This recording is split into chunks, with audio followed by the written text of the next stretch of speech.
if anything keeps me up at night, there's a couple things, but one is, am I making sure that we are looking into the future? Because we all know if we stay the same, Yeah. we're not going anywhere, right? Yeah. We've got to evolve. We've got to keep moving. We've got to look at what's coming. Yeah. So how with this, yeah, you lifting the head, how do you make sure that you actually are fostering or that, I'm sure it's also affecting, the company culture, right? In a positive way. How do you make sure to communicate that throughout the organization? Good question.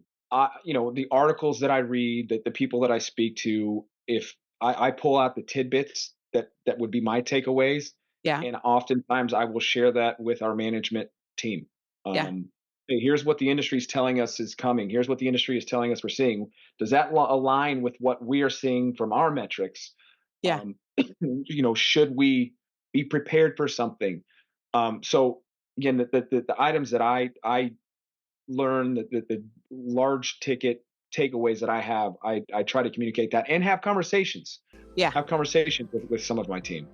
If you like Leadership in Manufacturing podcast, don't forget to subscribe, rate, and share the show wherever you get the podcast. Our podcast is for industry decision makers like yourself, providing a personalized experience to elevate your leadership journey. So be sure to tune in. You'll have access to a wealth of practical advice and innovative strategies, boosting and refining your leadership style. So check it out. It's on leadershipinmanufacturing.com. Remember, stay curious, keep learning. See you next time.